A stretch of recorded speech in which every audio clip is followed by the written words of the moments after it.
fellow human light beings. This is Mahadeva, the Thunder Wizard. Welcome back to the thunderwizard.com channel. Today I'm going to share with you some ideas about how to shift from 3D to 5D. I don't believe we should wait around for this to happen. I do believe this is going to happen, but again, even though it is something that, quote, happens to us, it is also something that we must participate in. And the good news is there are people who are able to achieve this even now. So I'm going to share with you some simple 5 steps to accomplish this. So, as you know, that's what this channel is about. This channel is about giving you very simple, very powerful tools to accomplish, in this case, everything. Complete Ascension 5D. I believe this is the most powerful online venue for what we want to do. I haven't seen anything that comes even close to this. So if you're new to the channel, the first thing I want you to do is to subscribe, like, comment, all that stuff, so that the channel can get more traction, of course, and the message can get out to more people. But please be aware that there are resources here for you. So the first thing you should do is go to the playlists. The playlists have on their free videos. These are absolutely free to you. First one you should look at is the Qigong, and take a look at the Awakening the Immortals practice. Just follow the instructions on that, very simple movements. I believe it's got to be the most powerful publicly available free energy practice in existence. So that's the first thing you should do. Do the energy work. Second thing is go to the 12 steps to 5D. Watch those videos. Do that. Make that your lifestyle. And the third thing you should do is begin doing the free guided interdimensional meditations. You don't have to wait. You can immediately go to the most advanced stuff, which is also very simple. And this is the stuff that I have done. I myself have done this and do these things on a daily basis in order to accomplish what I believe I am in the midst of experiencing. And I'm here to tell you that I do believe that I am shifting. I'm in the process of shifting. You know, I do believe you could call me a human ET light being hybrid. There are things in me that aren't the same. I have abilities energetically that I didn't have before. I'm able to shift between dimensional realities, sometimes at will, and I've never had that ability before. So if you want to have that ability, you got to do what I've done. So you go here to thunderwizard.com and you subscribe to the Warrior 90-Day Lightning Qigong. Now there's a hell of a lot more that you'll have access to. If you want to get educated in the basics from A to Z, shamanism, energy work, rune work, mantra work, chakras, kundalini, meditation, all that stuff. I mean, it's just a huge reservoir of stuff. So you can focus on the 90-day lightning qigong, just follow that, but you can also go all the way back to the beginning and just follow the steps all the way through. There's no way that anybody can get through everything on the Patreon channel, you know, even within 6 months or a year. There's way too much information, so make use of that. Of course, my books, michaelwilliamdenny.com, Interdimensional Revolution, Extraterrestrials Are Coming to Earth, and The Shamanic Secret Commandment to a Perfect Life. Those 3 books are essential, but please take advantage of the other books teaching you about all the other stuff. All right. So what are the 5 steps to achieving the 5D light body? Let's talk a little bit about what that means. So the third dimension is not a place. This world, this universe is not a place. This 3D universe and everything in it is a frequency. Now, in order to be in a frequency, You have to have safeguards that keep you vibrating at a certain frequency.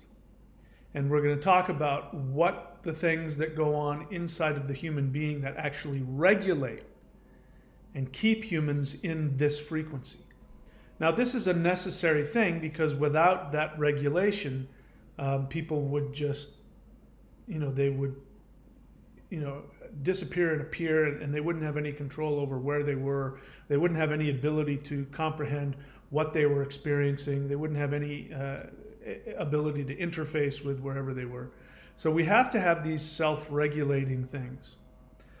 The third dimension in Earth specifically is an extremely powerful place to be. It doesn't change the fact that you are trapped if you're an average human, that you are trapped in an ego prison. That is still true. But it is an incredibly powerful place to be. But it's very challenging. And that's why people want to say that light beings or false beings of light or the devil or evil reptilians have created the third dimension, and that's not completely false. That is absolutely people's projection of their own fear and victim mentality, along with this is being given to you by the dark force humans who are running the world. They are manipulating you, they are hypnotizing you, and they tell you. There's no shortage of people in the spiritual community who speak these things, false beings of light, evil reptilians controlling you, the reincarnation trap. There are the dark force people running this world have planted that information and keep it going. Number one, because they know that it works, because people, if they don't know any better, will operate from fear. And it reflects their experience, because that's true. The experience of this world is that we're trapped in. But it's an incredibly powerful place, and it's so powerful that the gods themselves envy humans.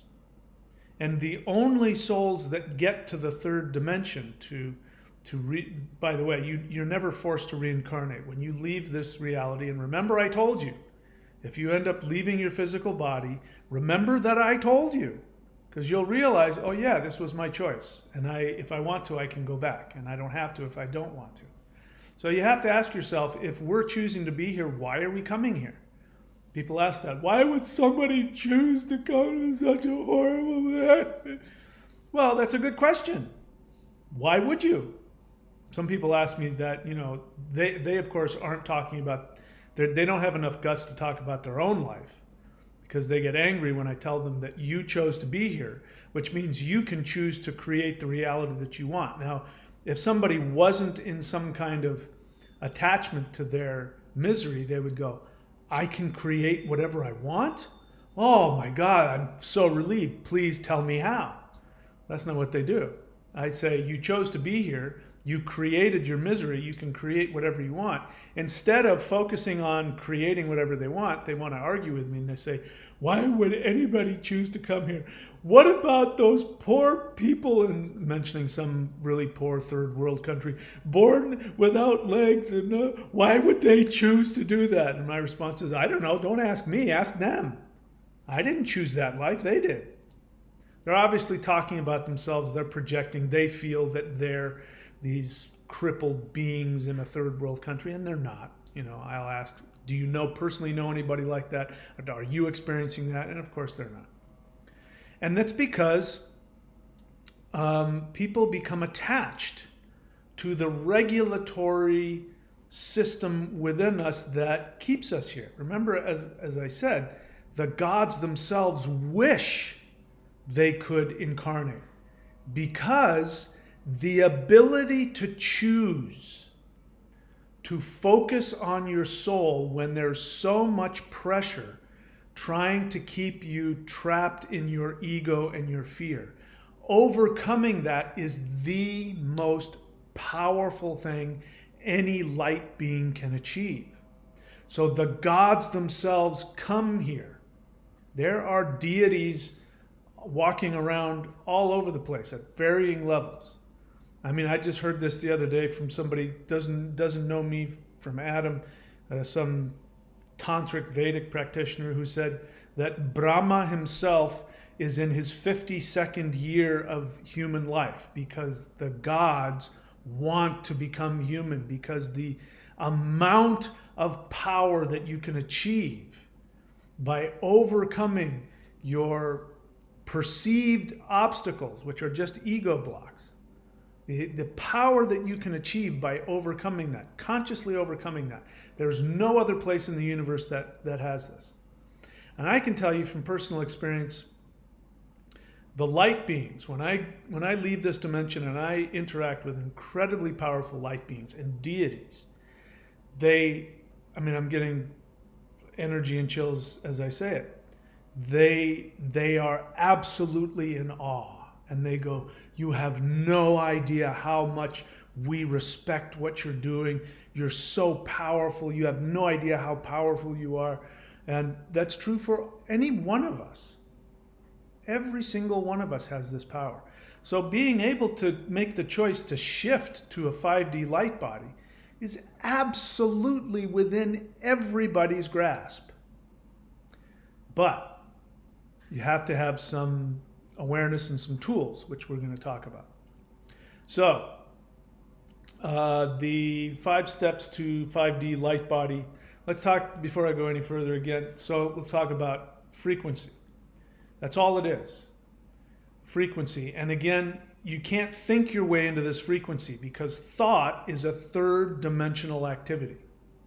So unfortunately, as I've said before, lots of New Age spirituality, which sort of gets its power from modern Western magic, which goes back, 1,000, 2,000 years. It's incredibly intellectual. And if I'm being honest, I don't need this to be true, but every single person that I've known who only does Western magic, they're incredibly intellectual. They can't get out of their head. And they believe that their thoughts change reality. They believe this is a mental multiverse, but no, it's a mental 3rd dimension. So if you use 3rd dimensional tools, you will only stay trapped within the 3rd dimension. And again, paranormal, there's all kinds of paranormal experiences, ghosts, demons, things like that. Some of those are still 3-dimensional. So you don't escape the ego trap just because you might interact with some paranormal things. So your thoughts can't help you. A lot of people come on to both of my channels and say things like, I just want to get some information because the more information I have, the more I'll know, and that's not accurate. The only information that gives you the ability to shift is the information that tells you the specific actions you can take, which will change your frequency. The only thing that matters is changing your frequency. Thoughts won't do it. Have I beat that horse to death? So frequency is where we live in a frequency, not a place. So when your frequency changes, you will be in a different universe. There's different realities stacked on top of each other, right where you are. So the 5th dimension isn't in a different place. It's in a different frequency right here. Just like a radio. If you want to listen to one radio station, you tune it to a certain frequency. You want to listen to a different radio station, you turn it to a different frequency. The radio's in the same spot. You don't go to a different radio. You go to the same radio. As long as it's getting a signal, keep it in the same spot, change the frequency. So we can change our frequency, and when we do that, we will shift. And if you follow this, at the very least, I can guarantee you that you'll start to become a hybrid. You'll start, as you're making the frequency shift, your physical body will begin to change. All right, so what are the 5 steps? The first one is to realize that 3D is a projection of ego reflection, replaying past conflicts. All right, so the 3rd dimension.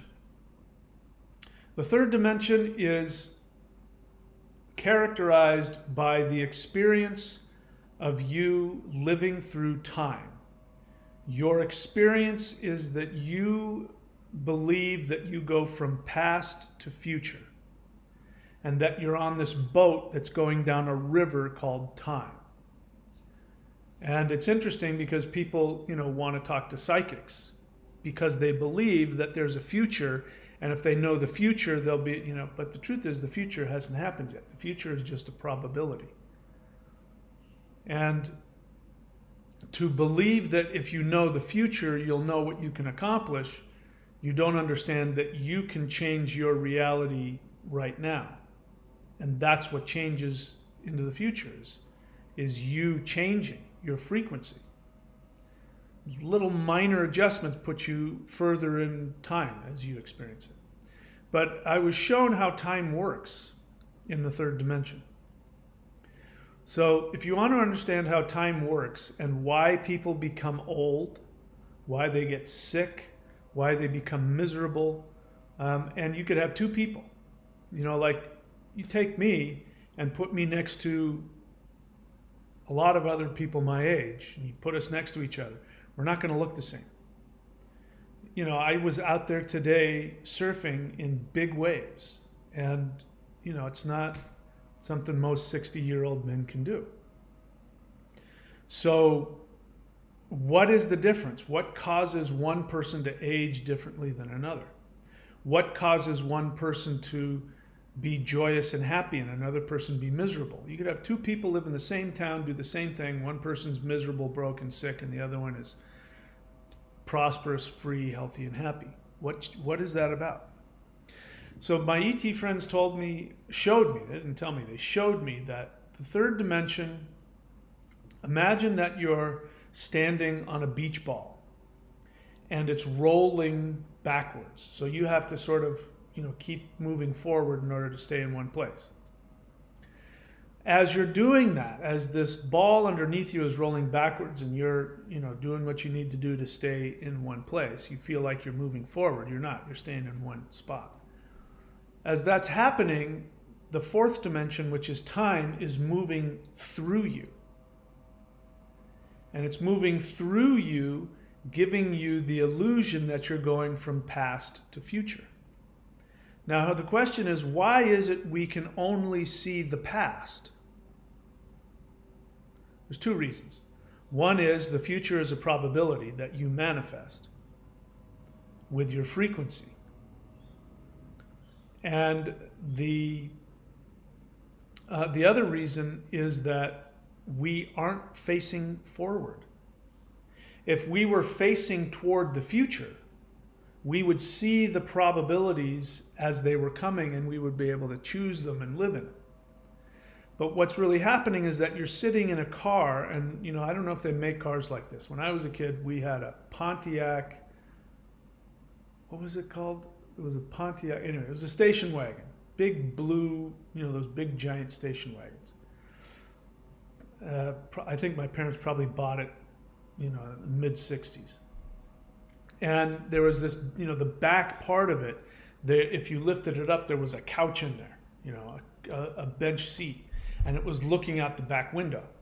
And so if you were sitting in there, you wouldn't be seeing where you were going, you were seeing where you'd just been. It'd be everything would be moving away from you. And that is what we're doing. We're balancing on a beach ball, and actually, what's happening is we're backing up on a beach ball, and time is moving through us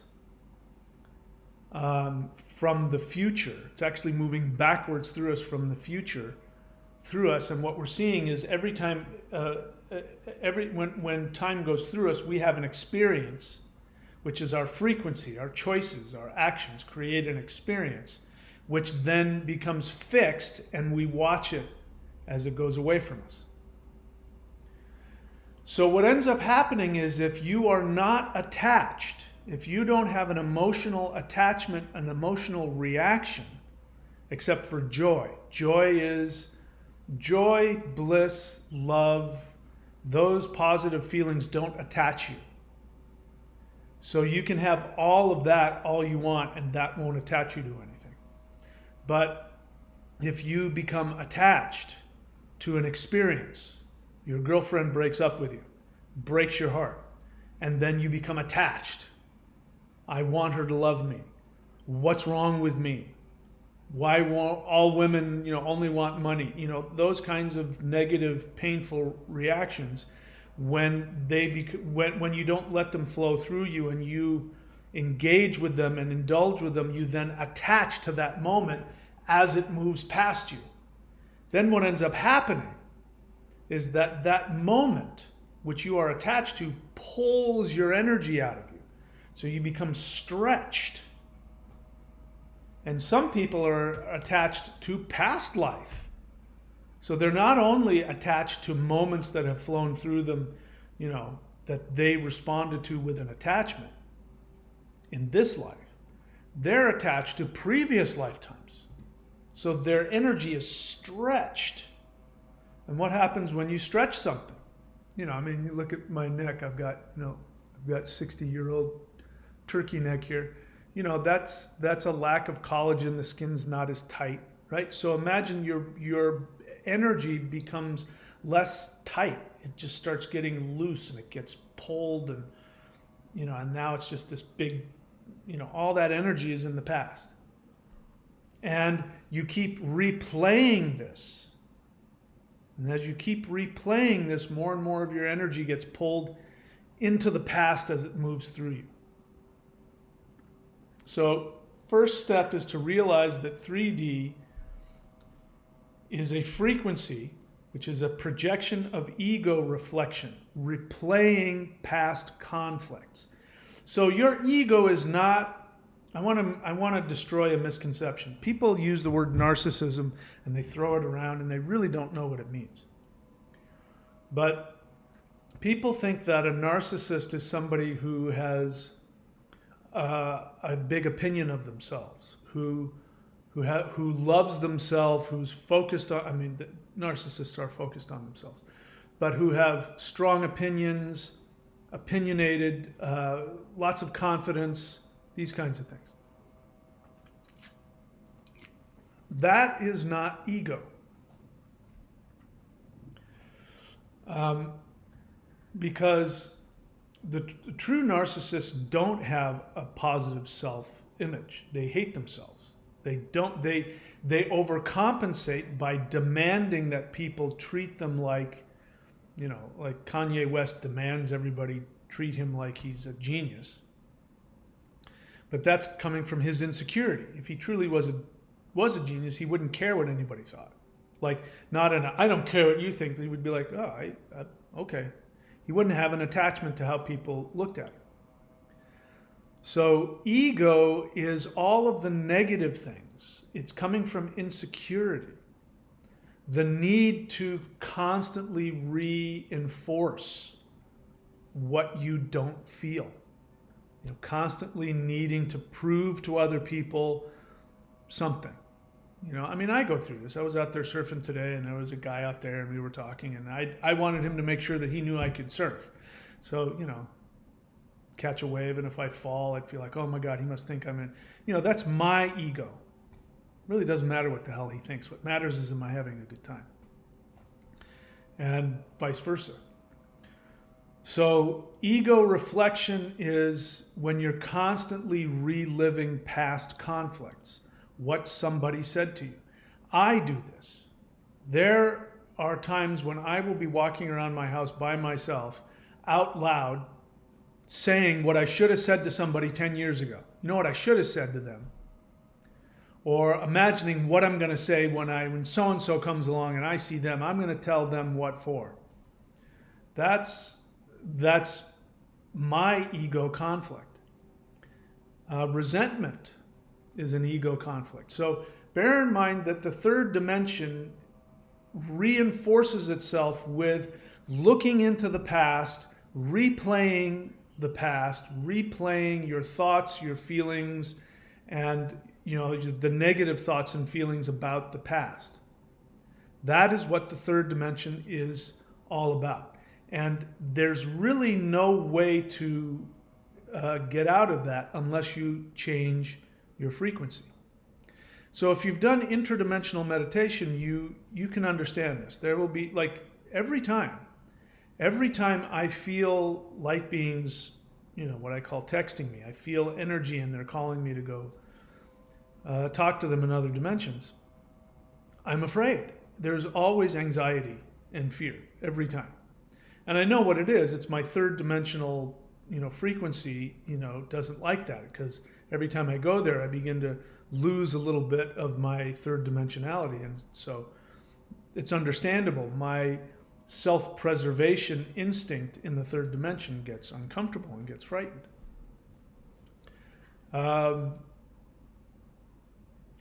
Anyway, I lost my train of thought.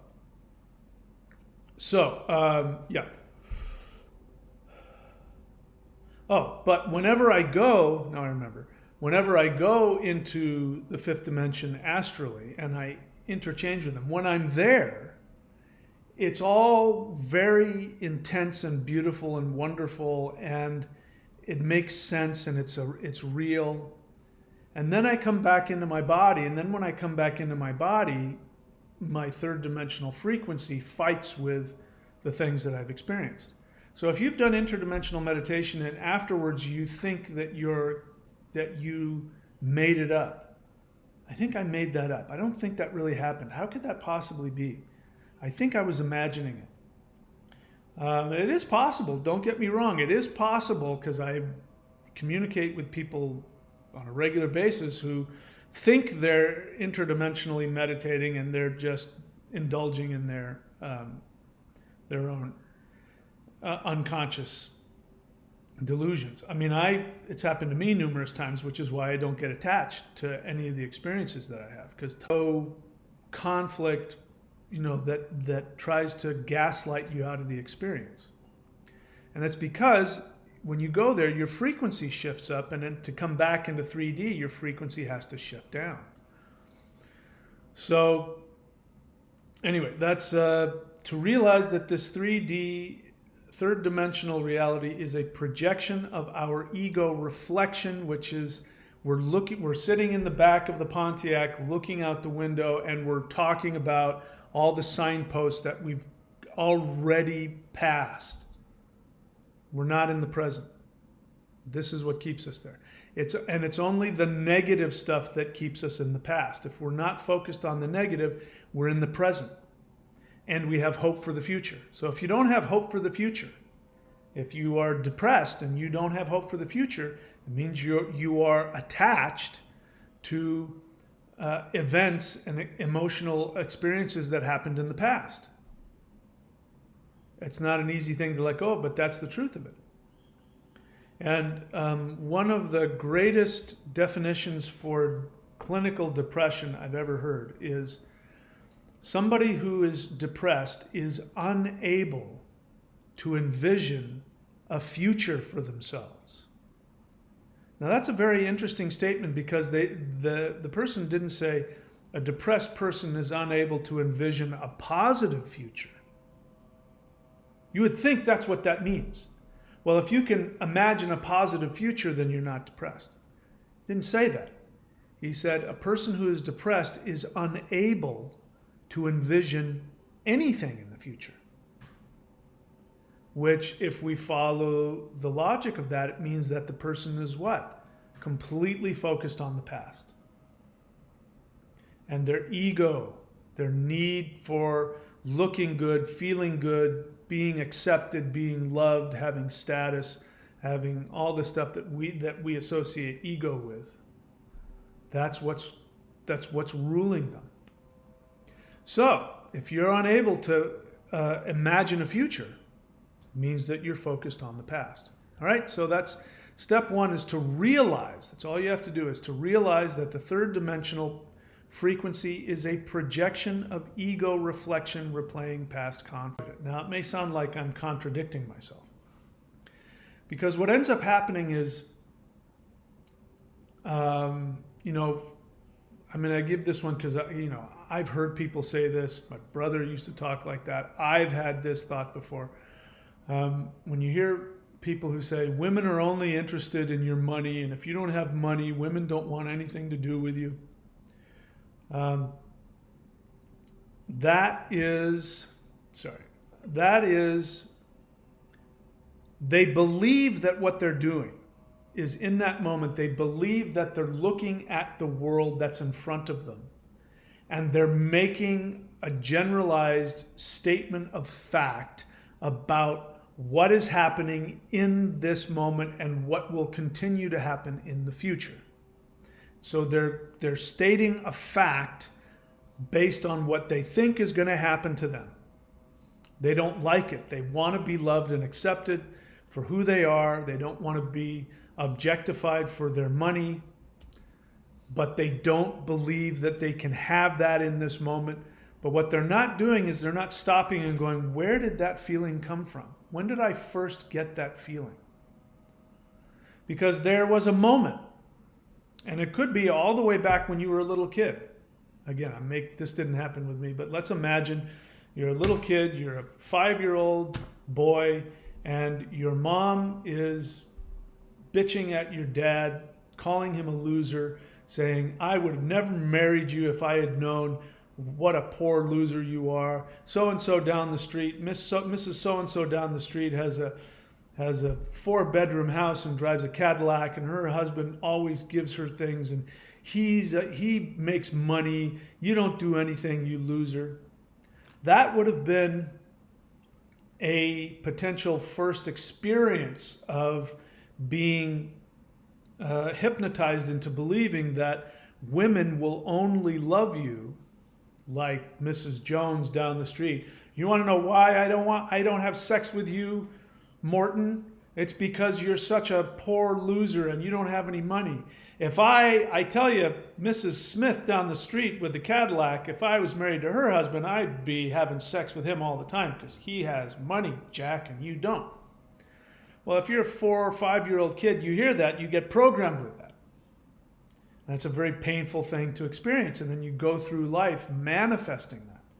And, I remember doing this once. I remember meeting a girl and telling her, I just want you to know I'm not rich. I don't have a lot of money. Like it meant something. And the truth is, I know for a fact that statement, women only want you for your money, completely false. Sure, there are women out there that want that, of course. Just like there are men that only want women for, how they look and who knows what else. I've had no shortage of beautiful, wonderful, loving, amazing relationships, and for the most of that time I was broke. I didn't have a dime to me. They didn't care. They loved me for who I was. Of course, there were some that loved me for other reasons, but so I know for a fact that that's not a generalized fact about women. It's not built into their DNA.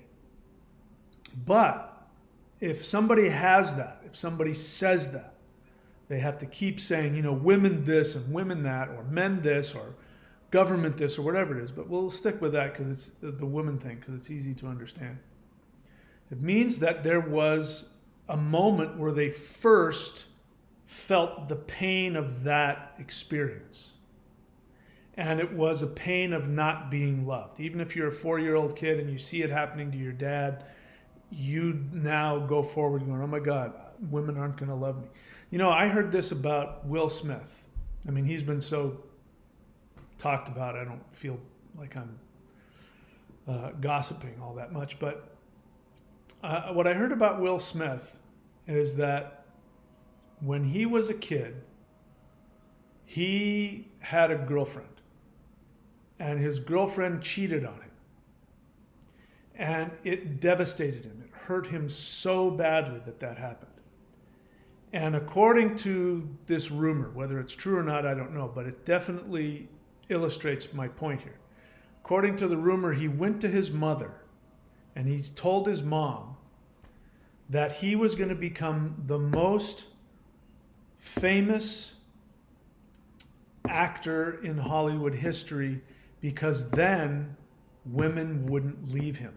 They wouldn't cheat on him. Now, we all know Will Smith got together with a notoriously, openly cheating on him narcissistic woman.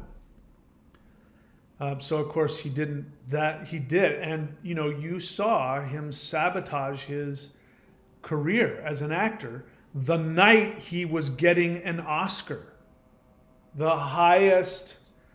He was about to just take off. I mean, if he hadn't slapped whoever he slapped, I forget the guy's name, during the Oscars, there would have been no stopping him. He would have become more famous and more ubiquitous and powerful than anybody. He was a very likable guy until he smacked some guy half his size because his wife got, her britches in a knot.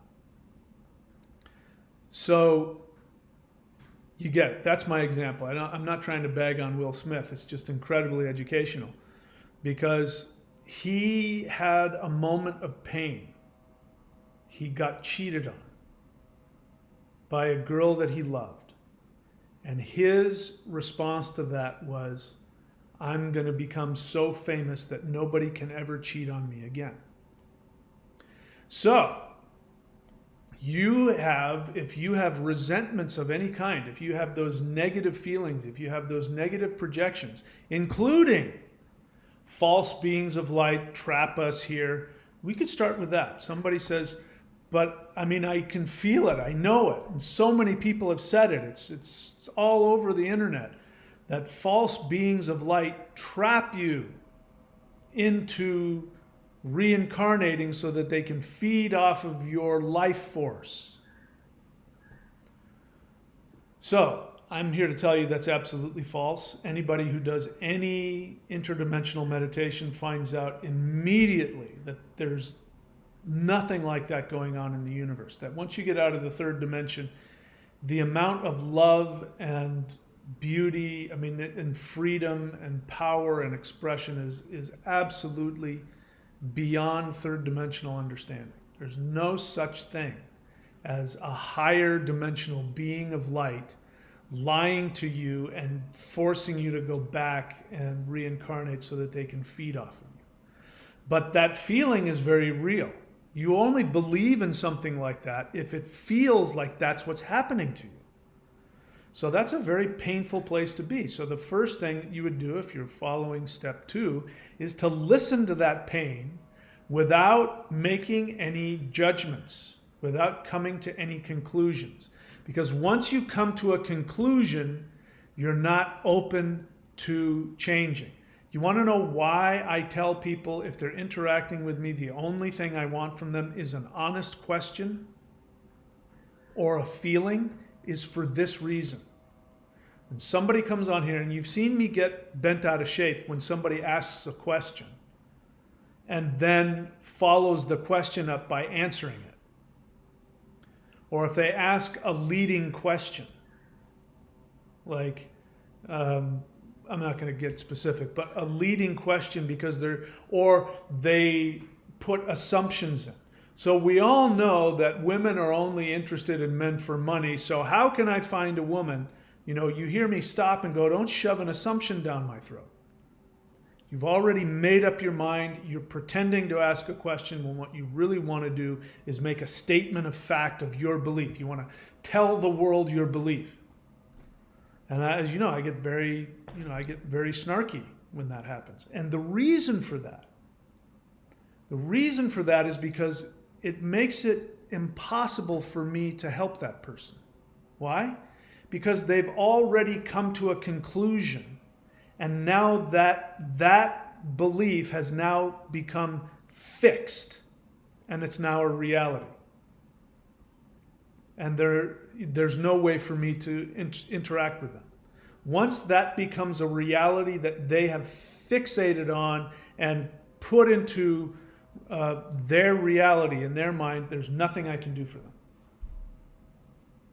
And that's frustrating because the only reason I'm here is to help you. It's the only reason I'm here. This is good to know because this is how the ETs also function.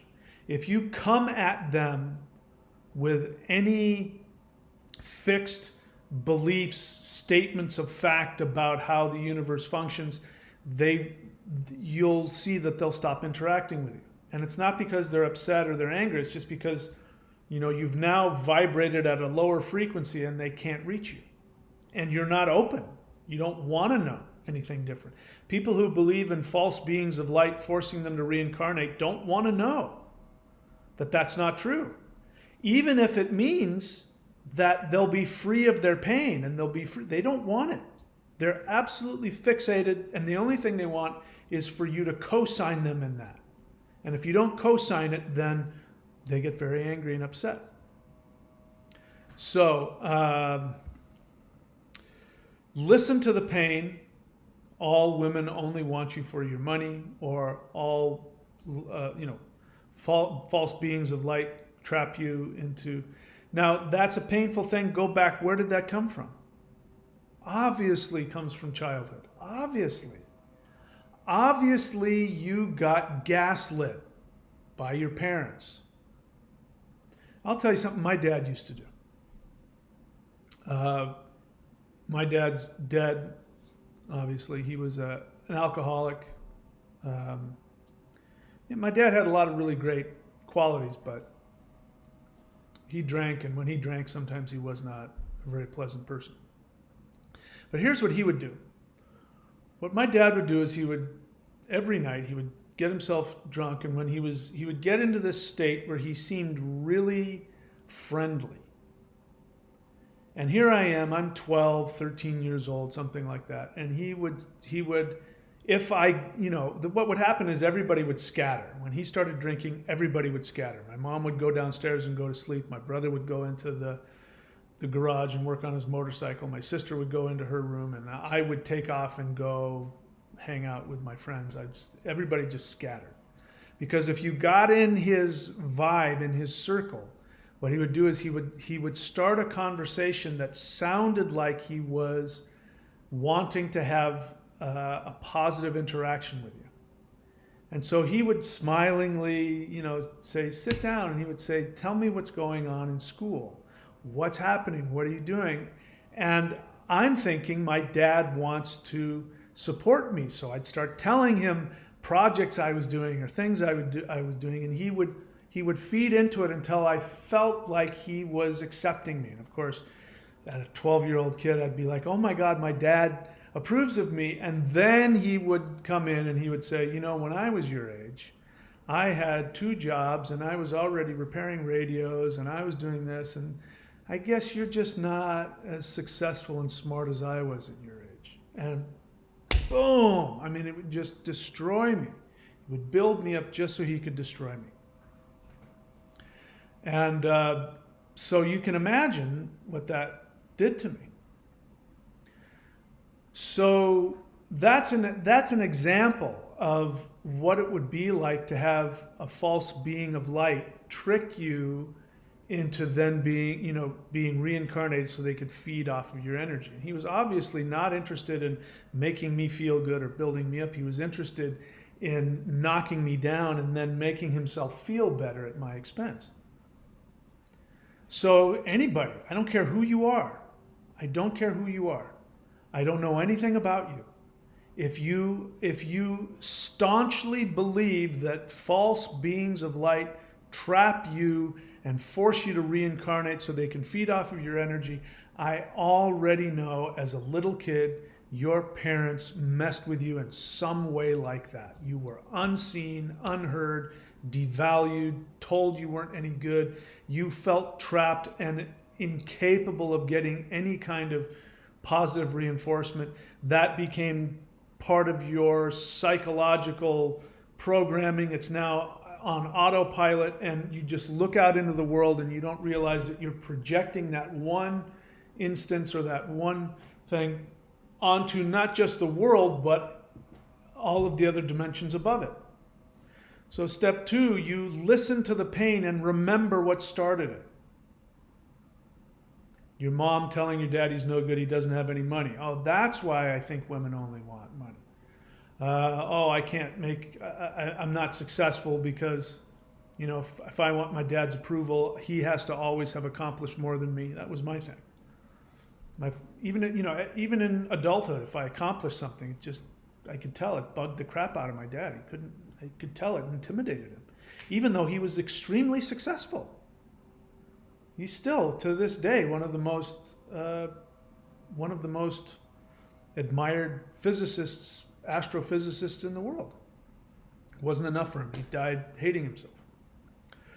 All right, so number 3, eliminate all resentments from the past. Remember I told you that time is moving through you backwards. You're looking out the back window. You have an experience. You get attached to it, and then you see it. So whenever you're angry at women, you're angry at your ex-boyfriend, you're angry at your ex-girlfriend, you're angry at me because I didn't respond to your question the right way. Just recently somebody said to me, they've been upset with me for, a few months now. And during, one of their tirades, they mentioned that I had said something to them 6 years ago. And I'm like, of course I didn't engage, but I'm thinking to myself, 6 years ago, I can't even remember that far back. You're seriously saying that there was a conversation and I said one thing to you 6 years ago that's still bothering you.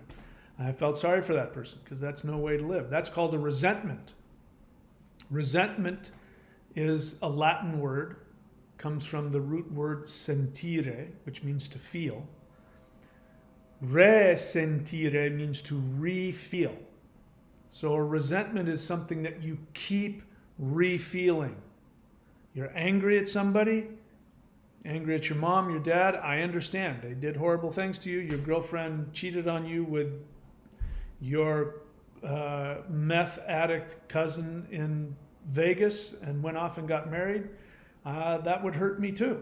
But if it happened and it's gone and it's years and you're still thinking about it, you're in a resentment. What's happening to you? Your energy is getting pulled backwards. You're getting stretched. You're going to get sick. You're going to be unhappy. You're going to be miserable. You're going to get old. All that stuff. It's going to do horrible things to your energy, which will do horrible things to your body. You obviously can't shift out of that into 5D if you have a resentment. So you got to do everything in your power to clean up those resentments. Now, the bad news is you're not going to be able to think your way out of it. You're not going to be able just to decide not to have a resentment. Fortunately, it doesn't work that way. I wish it did, but it doesn't. Good news is I can tell you exactly what to do to get rid of those resentments. We'll talk about that in a little bit. All right, so that's number 3, to eliminate all resentments from the past, which means every moment when you're disturbed and you find yourself complaining or bitching or disturbed about something, stop and go, what is the source of this pain? Where did this pain come from?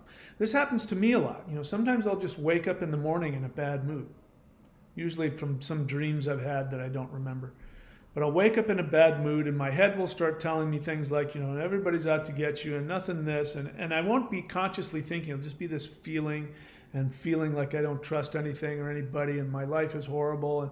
And then you start looking for reasons to justify the pain. So you start looking at your money. Oh, yeah, it's because I don't have enough money. Oh, damn taxes. Oh, it's because there's not enough waves. Oh, it's because whatever. Some girl looked at me and you start looking for reasons to justify just a malaise. You have a horrible feeling and you don't know where it came from. So you look for something in the present to justify the feeling. And it's almost always wrong. So when you have that feeling, stop and go, what caused this? Where did this come from? And if you're able to go far enough back to remember when there was the initial wound, you'll realize you're just trying to relive that old wound, which means what's happening? Your attention's looking out the back window of the car and being stretched. So you got to get rid of that because, to the extent that we're looking in the past, we're not going to be able to shift into a higher frequency. We're going to get stuck in that ego reflection, which is the 3rd dimension. Number 4, reset every programmed response in the moment. So you may not be able to, in the moment, know when this happened. Again, I'm going to tell you exactly how to do that. But you're at the grocery store and you're wanting to be a pain in the ass to somebody, or you're wanting to tell somebody to go F off, or you're wanting to, whatever it is, interact in some way negatively, just as an example. Stop. Reset it. Go, there is nothing happening in this moment that is justifying me having this feeling. This feeling is coming from somewhere else. It's not coming from right here. And this person doesn't deserve, in that case. This, again, I'm talking about myself. When I lived in California, which I hated, and I'd go to the grocery store there, and all the people, and I just didn't like living there. But the person behind the counter, some young person, 19 or 20 years old or something like that, they would start some conversation with me, not because they wanted to, because I could tell they'd been trained to, this is the thing now. It didn't, look, my gray hairs are showing here. I can remember a time when you went to the grocery store or any place else, the person behind the counter called you ma'am or sir. And they were there to do one thing. They were there to provide a service and take your money. And in exchange for that, they treated you like a ma'am or a sir. Yes, sir. No, sir. Can I get you anything? Can I help you? Is there anything you need? They were about giving you the service, which was solving whatever problem you needed. And that's the kind of person I am. I'm going to walk into a store. I want you to do your job and, help me get what I need and get out of there. But nowadays, people are so insecure. This is how I look at it. People are so insecure and so desperately needing to be approved of and feel valuable and lovable that now what ends up happening when you go to the grocery store is the people are trained, the 18, 19-year-old kids are trained to try and start having some kind of banter. And I can tell they don't mean it and they don't feel it, and it makes them uncomfortable, and that annoys me. But, this is the one that used to really drive me crazy. Some, 19 or 20-year-old kid, as he's bagging up my groceries, would say, "Did you watch the game last night?" And I don't watch games. I don't care about that. And so everything in me, I would want to say, you know what, just put the food in the bag and take my money. Stop kissing my ass. I know you're only doing it because somebody told you to do it. Please just stop it. So as I'd come up to the cash register and I'm having that feeling, I'd have to stop. And in my mind, I go, you know what? I'm upset because, looking back on it, because I'm living in this megalopolis, horrible place, and I don't want to be here. That's not his fault. He's just doing his job. So I would have to stop, and I would have to take responsibility for my choice to be there, and then I would say something to him like, "No, did you?" And then he'd say, "Yeah," and I go, "Oh, that's great." And I'd be nice to the guy, because it's not his fault. So this is something that you can do. Reset every programmed response in the moment. Get in the habit of doing that. You're afraid to ask for what you want. I know this is a big deal. Some people are afraid to ask for what they want. If you're with your friends and you're afraid to tell them how you feel or ask for what you want, you're with your boyfriend, your girlfriend, your husband, your wife, you're afraid to ask for what you want and get the attention that you want, stop. And instead of going into the self-pity of nobody ever just knows what I want, stop and go, that's not their fault that they don't know. Ask for it. Can I have a hug? Can we talk later? No, instead I want to watch this movie. These are just tiny examples, but this, as minor as these things seem, the most important thing is to learn how to program your interaction with each passing moment. Because remember, as the moments pass through you, if you become attached in a negative way, that energy stretches you. It pulls you deeper and deeper into the ego reflection, and you start reflecting on the past. And then, before you know it, you're upset at somebody because of something they said to you 6 years ago. What a horrible way to live. I've done it, so it takes one to know one. And then number 5, this is where the rubber really meets the road. Do the big 3. Do energy work, interdimensional meditation, 12 steps to 5D. So I told you that the biggest issue here is resentments. Re-feeling old wounds and then allowing those old wounds to then color all of your projections about the present moment, about the future, about yourself, about other people. And by the way, believing in false beings of light trapping you into the reincarnation trap, that is a projection. It is a projection of an old wound. It is a projection of a feeling, and you obviously don't feel as though, I'm going to reveal to you where this all comes from. You feel as though you can't describe adequately the amount of torture and limitation that you're feeling. You look around you, somebody says, well, why? Nobody's trapping you right now. What is trapping you? You're sitting on your couch in your house, you've got food, you've got a car. Nobody's trapping you. What do you mean you're trapped? You still have this feeling that you're incredibly trapped and limited. And you need to be able to have something to say which will adequately justify the feeling that you're having, which isn't being reflected in the moment. So in the moment, you don't feel trapped and minimized and controlled. Physically right now, there's nothing, but you feel it. So it's happening in higher dimensions, and false beings of light, lizard beings from Saturn are doing it. There's a guy that came on the channel and he started going off on that, and he kept on saying, it's a fact. Reptilians, blah, blah, blah, it's a fact. And I just said, what do you mean? Give me some, I'm open to whatever. Give me some resources. And of course he couldn't do that. And I had to block him because he kept on calling other people reptilians and all kinds of crazy stuff. But I don't know that guy, but I know for a fact that's what happened. He feels so trapped because of a past wound, probably from childhood, and it's coloring his feelings in the moment. He can't look around and find it right here, so he has to project it out. That there are reptilians forcing him to be reincarnated. And then he has to say, and it's a fact. But it's a projection, it's not a fact. So I told you how to get rid of the resentment. All right, so here's how you're going to do it. You're going to go on to the YouTube channel here, the thunderwizard.com YouTube channel. You're going to go to the playlist for 12 steps to 5D.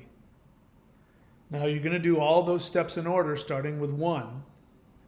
But when you get to step 4, 5, 6, and 7, that is where you actually are able to eliminate and destroy the resentments.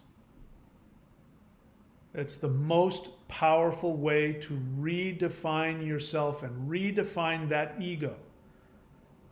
You can look in the past and see who you were in the past, and you can know that that's not who you are now. So that 4th step through the 7th step will take care of number 1, which is replaying past conflicts. Because that's all resentments are. It's an ego definition of self that you keep reinventing over and over and over again. Think about the person who believes that all women want them for their money. Now, they're not saying it, but what they're saying is, I'm not worthy of a woman's love. In fact, you'll find those same people will be very poor, or they'll at least will believe that they're poor. Why? Because their ego identity is that women are like my mom, and mom didn't love my dad, so women won't love me. That's who I am. They don't say, how can I, and look at Will Smith. Will Smith says, I'm not gonna be who I am. My girlfriend, I'm speaking for him now. My girlfriend cheated on me, therefore I'm not lovable. So he now takes on this ego identity of not being lovable. So he then decides if he becomes the most famous actor in the world, then nobody will cheat on him, nobody will leave him. And we know the exact opposite. He picked the most narcissistic woman in Hollywood, who openly bragged about cheating on him on television to the whole world. That's because his ego says that's who he was. So this whole ego reflection is what we need to get rid of. And when you work steps 4 through 7, and you look at when you became attached, because a resentment is an attachment. When you look at when you became attached and what it was you did that attached you, and then you actually unwind that and let it go and release that, then what ends up happening is you can look back in the past and you can see who you were and know that's not who you are now. And then you're free to change your frequency. Because the one thing I got to tell you about 5D is when you get to 5D, you're going to find out you are not the person that you've been portraying here in the third dimension. The third dimension is it's a character. This is a virtual reality role-playing game. And when you incarnated, you decided to take on a role. The wizard, the shaman, the warrior, the elf, the healer, the king, the whatever the game is, you chose your character and you created a past. An actor does this every time they read a script, they find out who the character is that they're playing, and they create a past. This is, a lot of actors do this. They'll go and decide where that person grew up, what they did for, what their childhood was like, what the moments were. They create all of the ego and the wounds and the attachments, and then they sort of install it. And then when they go on stage or the director says action, they just simply flip on that avatar and they play it through, and then they flip it off when the camera shuts off and the director says cut. But in the third dimension, you're doing the exact same thing. You just don't remember. You don't remember showing up as this much larger being who said, oh, I got to play a role. Okay, I'm gonna really dive into this role, and like a method actor, I'm gonna really become that character so I can really play it out. You don't, like an actor, you don't have the ability to just turn it off and realize that, yeah, that's not who I am. That's just a character I play. When you get to 5D, you're gonna remember who you really are. And trust me, it is nothing. It is nothing like who you think you are now. I meant what I said. I was dead serious when I said that deities are walking around, what the person, the tantric guy didn't say, which maybe because he doesn't know. But if it's true that Brahma is incarnated and in his 52nd year of life, I am almost 100% sure that he has no memory that that's who he is. He thinks his name is Fred Smith, that works at the local hardware store, and that his wife cheats on him, and he, plays the lottery every day, and he, has a kind of a drinking problem. I guarantee you that's what's happening. He's not walking around with light shining off of him and the birds are singing and, oh, look at Brahma is incarnate. That's not what's happening. And that's not what's happening for you either. You're having real life 3D issues, but I promise you that the person that is beyond the character that you're playing is so much more powerful. And we need to begin to wake up and remember who that person is. And that's what this shift to 5D is about, because the awareness of that deity, essence of yourself, is a frequency. So we must do the frequencies. We must be able to shift our frequency, and that only comes in the third dimension, only comes through action. So the big three, we do energy work.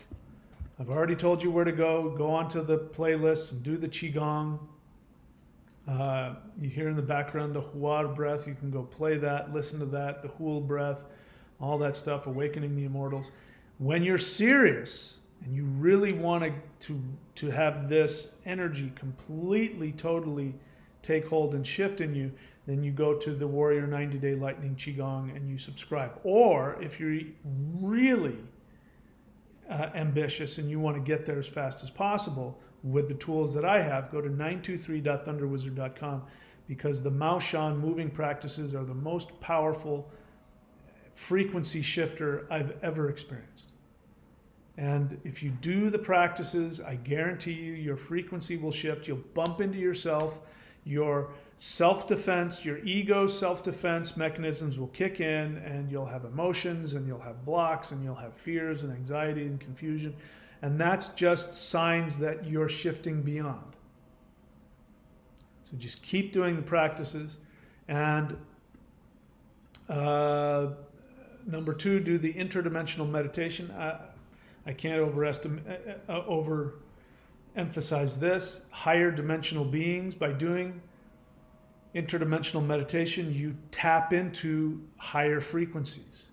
And these beings, to the extent that you are willing and able, will download higher dimensional energy into you, which will change your DNA, and you will begin to become a hybrid like I am. You'll begin to shift and be partially third dimension, partially fifth dimension, and you'll be on your way. You'll be able to go into the fifth dimension and come back into the third.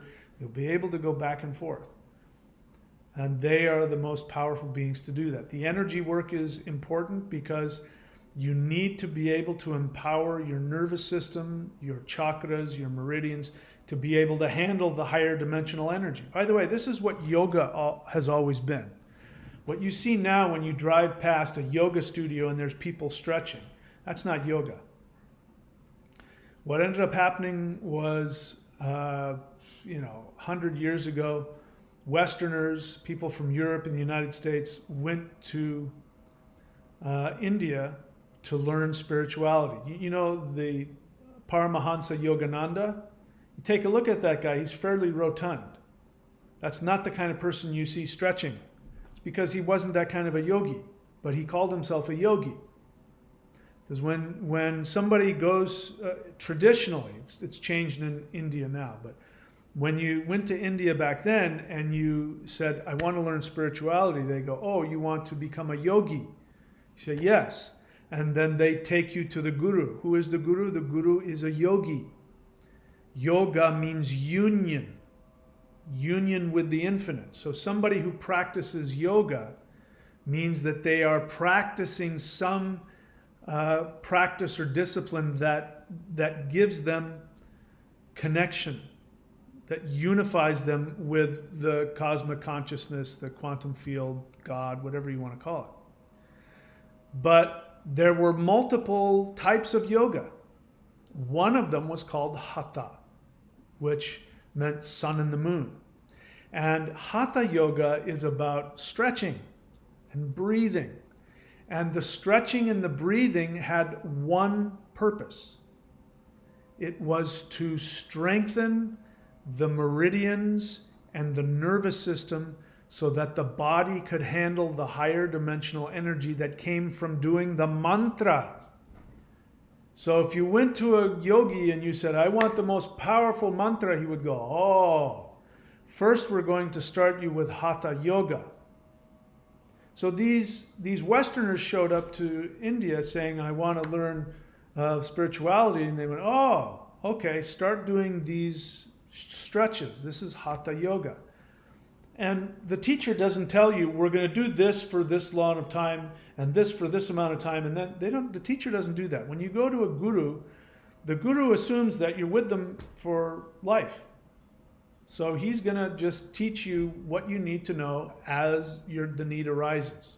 He's not going to bring you a list and people ask me this all the time. If I did your celestial qigong, I want to know exactly what I'm going to get from it. And I'm like, sorry, I'm the wrong person to help you. Because it's not a commodity. It's not a product. It's a process. And so what ended up happening is after studying for a year or 2 years, you know, and all that's happening, the guru is teaching them how to stretch and how to breathe and how to chant Om or whatever it is, and maybe teaching them a little bit of this and how to live a lifestyle and mentality. They think that's yoga. And then they went back to the States, and the next thing you know, there's all these yoga classes. But they're just hatha yoga. They're just the basics. It's just getting the body ready for these higher dimensional energies. So this is why I keep telling you, you must do the energy work. You must do the energy work to be able to handle. There's no coincidence that I've spent my entire adult life doing the most powerful energy practices known to man. And then when I reach out to higher dimensional beings, they immediately take me into level Z, where I'm being jolted with energy, and beings are coming and doing energy work on me, and I'm being taken out of my body and shown past lives. And there's no confusion as to why it was such an intense experience for me, because they could see that my energy body was ready. They assumed he's been doing all this work. He's ready for all of this stuff. So if you want that, you're going to have to give your body the ability to handle the energy. So this is why, you know, somebody was asking me, you know, how long do I do the 90-day challenge? You know, I've got different phases in there for 90 days. But, you know, the truth is, I'm expecting you to do it forever. You can stop whenever you want. No skin off my nose. But just like those yogis give these people hatha yoga, and they're doing hatha yoga for 2 years, because the yogi's waiting for them, because he can tell when their energy body will be ready for something else. And then he'll take them to the next thing, and then you sit like this in this posture, and here's your new mantra, and here's the deity, and now here's the altar, and do this yantra, and, you know, then takes you into something even more powerful. So do the energy work. If you don't do the energy work, the ETs may have a more challenging time being able to give you higher dimensional energy, because your third dimensional body will, if you're not able to handle it. So you got to do the work. Disciplined energy practice. So you do the energy work, the interdimensional meditation, and the 12 steps to 5D. Those are the 3 big things you need to do. So let's go through them I'll just list them again. First step is to realize that 3D is a projection of ego reflection, replaying past conflicts. 2, listen to the pain and remember what started it. Number 3, eliminate all resentments from the past.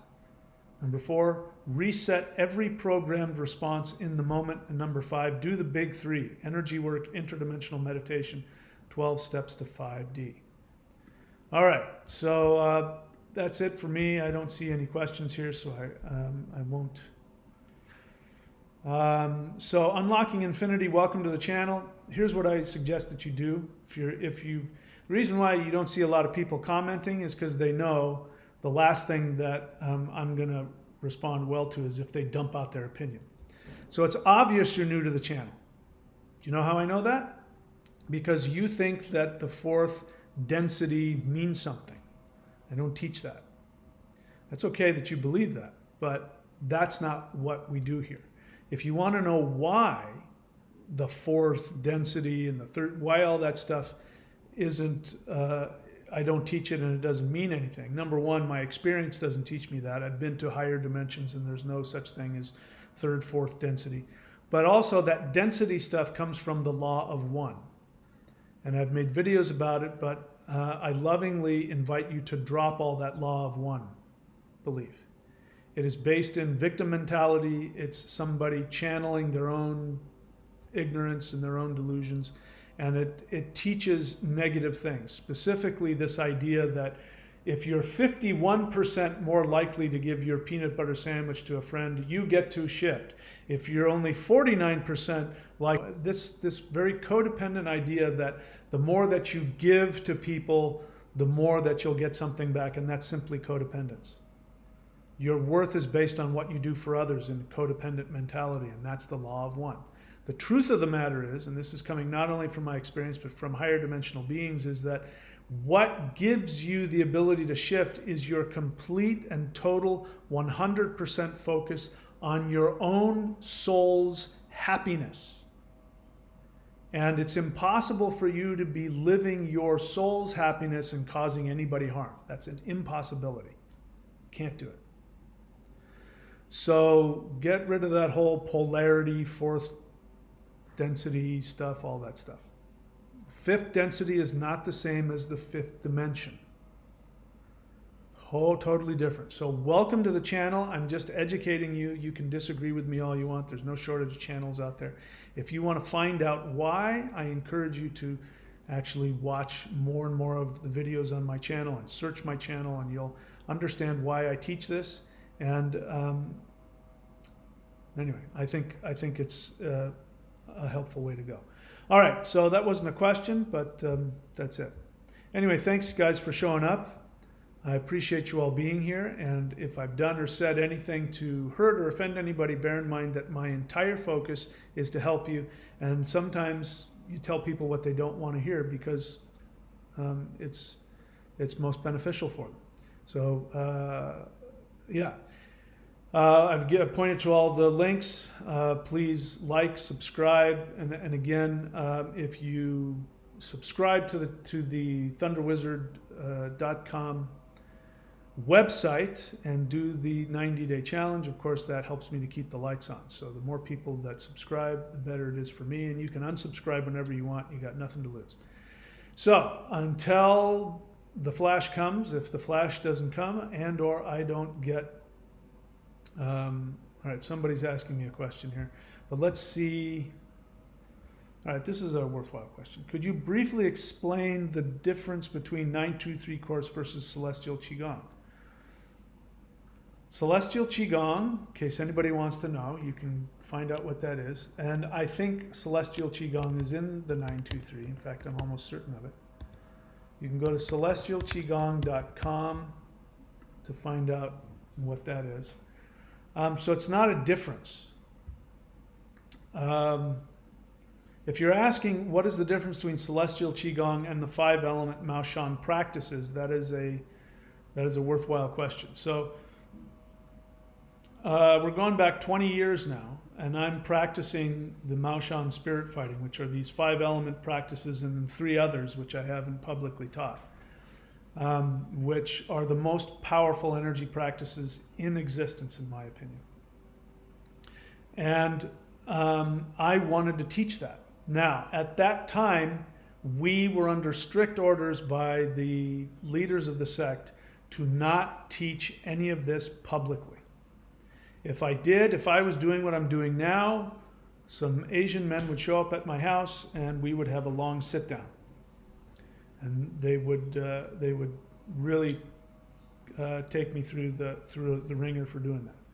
So what I did is I reverse engineered the basic postures, and I found the ones that were creating all of the incredible energies. And I didn't realize it at the time, but I was actually downloading information about those, the basics of those practices.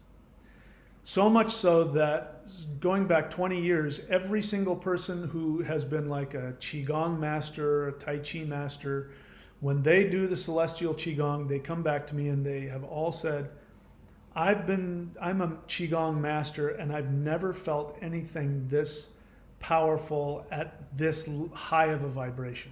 It's across the board.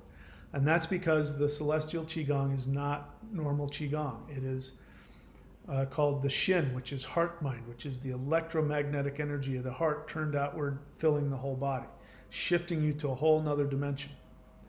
I didn't know that at the time, but that's what, now I know what it is now. So the Celestial Qigong are very simple, basic practices that were reverse engineered from the spirit fighting. The 5-element practices at the 923, the 5-element Maoshan practices, are the practices from which I reverse engineered. So if you've done Celestial Qigong, which is part of the 923 package, the power that comes from that is because I was able to reverse engineer it. which for people who don't want to do, you know, a long drawn out form, but they want to just get to the basics of the energy, they can do celestial qigong. But the other thing that the 5 element practices do, those forms, you don't know this, don't try and figure it out, but take my word for it. You are tracing and carving 5th dimensional yantras. And if you know anything about yantras, yantras are actually the deity. So when you worship Shiva, for example, Shiva has a specific yantra. That yantra is actually not a 2-dimensional thing. It's a multi-dimensional thing. You know, you've seen you know, those crystal, I forget, it's a yantra, but sometimes they make it into 3-dimensional crystals. When you're doing the 5 element practices, when you're doing the wood, for example, and you're doing all the different movements and footwork, you're actually creating a 5th dimensional yantra, and the being, the consciousness that is the ether element actually comes into that space and fills your body, and you become the ether element. Same thing with wood, metal, and fire. So that's the difference. Celestial qigong, you're tapping into the basics of the energy, which opens up the meridian. There's some very powerful meditations in there. You can just do that for the rest of your life. You'll shift up. You want to actually become the ether element. You want to become the metal, the fire, the water, the earth. If you want to call down the consciousness of those powers and have them fill your entire body, then you do the 5 element Mao Shan. Now you know why those Chinese guys didn't want me teaching it to the public. It was too powerful. But we're shifting and people need power. So I'm giving this away. I'd be well within my rights as a teacher to sell, you know, each one of those sets for 10 or 20,000 a piece. I'd be well within my rights to do that. There's no amount of money that can pay for the value of those things. And I'm giving it away to people. So that's the difference. Maclovia says she had horrible depression until she did celestial qigong. Yeah, good. Thank you for sharing that. Okay, that's it. Thank you, guys. That's it for me. If the flash don't come and or Scotty doesn't beam me up to the Enterprise, I will see you guys all very soon. Please take very good care of yourselves.